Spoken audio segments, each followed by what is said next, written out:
بسم اللہ الرحمن الرحیم۔ محترم ناظرین، آج کی اس ویڈیو کے اندر دو باتیں آپ حضرات کے سامنے 10 محرم کے تعلق سے پیش کر رہا ہوں جو بہت ہی زیادہ اہم ہیں۔ آپ حضرات سے درخواست ہے کہ ویڈیو کو مکمل دیکھیں اور اپنے احباب تک ضرور پہنچائیں۔ دیکھیے، سوال یہ ہے کہ یوم عاشورہ کے روزے یعنی 10 محرم کا روزہ اور 10 محرم کو اپنے اہل و عیال یعنی بیوی بچوں پر خرچ کرنے کا کیا حکم ہے؟ تو یاد رکھیے، اس سلسلے میں عاشورہ یعنی 10ویں محرم کا روزہ ابتدائی اسلام میں فرض تھا، یعنی اسلام کے شروعات کے زمانے میں 10 محرم ہی کا روزہ فرض تھا، جب تک رمضان کے روزے فرض نہیں ہوئے تھے۔ لیکن رمضان کے روزے فرض ہونے کے بعد 10 محرم کے روزے کی فرضیت منسوخ ہو گئی۔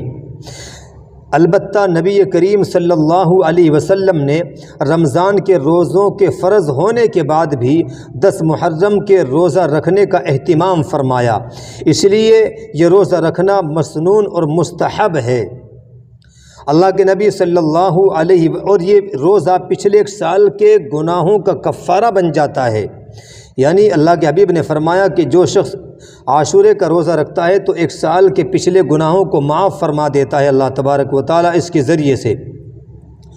اللہ کے نبی صلی اللہ علیہ وسلم کو جب بتلایا گیا کہ یہودی بھی یوم عاشورہ یعنی 10 محرم کا روزہ شکرانے کے طور پر رکھتے ہیں، تو آپ علیہ السلام نے فرمایا کہ اگر میں آئندہ سال تک زندہ رہا تو 9 تاریخ کا یعنی 9 محرم کا روزہ بھی رکھوں گا۔ اسی لیے حضرت ابن عباس رضی اللہ تعالیٰ عنہ نے فرمایا کہ یوم عاشورہ کا روزہ رکھو اور یہود کی مخالفت کرو۔ یہود کی مخالفت کیسے ہوگی کہ آپ 10 تاریخ کے ساتھ یا تو 9ویں تاریخ کا روزہ رکھیں، یا پھر اگر 9 کا نہیں رکھ سکے تو 10ویں کے ساتھ 11ویں کا روزہ ملا لیں۔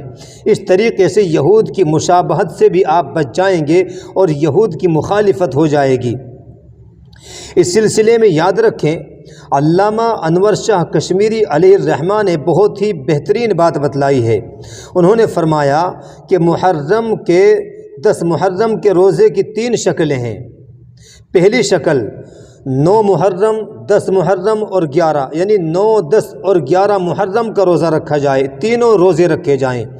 دوسری شکل یا تو 9ویں اور 10ویں محرم کا یا 10ویں اور 11ویں محرم کا روزہ رکھا جائے، اور تیسری شکل صرف 10 محرم کا روزہ رکھا جائے۔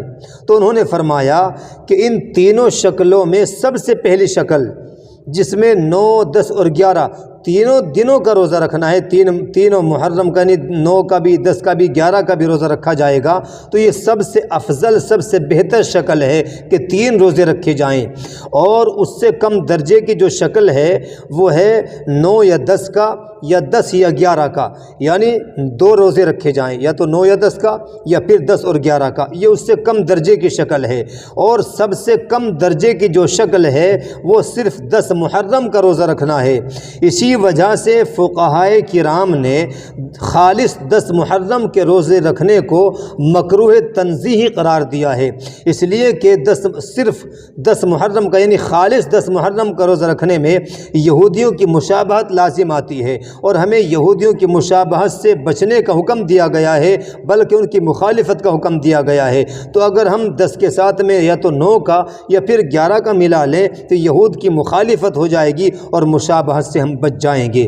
لیکن اگر کوئی انسان 9 کا یا 10 کا یعنی 10 کے ساتھ میں 9 کا یا 11 کا نہیں ملا سکا تو پھر 10 محرم کا روزہ رکھ لینا اس کو چاہیے تاکہ برکات سے محروم نہ رہے۔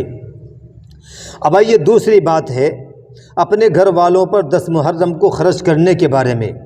تو حضرت ابن مسعود رضی اللہ تعالیٰ عنہ نے فرمایا ہے کہ اللہ کے حبیب صلی اللہ علیہ وسلم نے ارشاد فرمایا، جو شخص عاشورے کے دن یعنی 10 محرم کو اپنے بیوی بچوں پر، اپنے اہل و عیال پر رزق کے اندر وسعت فرمائے گا تو اللہ تبارک و تعالی اس کے رزق کے اندر وسعت فرمائے گا۔ 1 سال تک اس کے رزق کے اندر وسعت ہوگی، 1 سال تک اس کے رزق کے اندر اللہ تبارک و تعالی وسعت فرمائے گا۔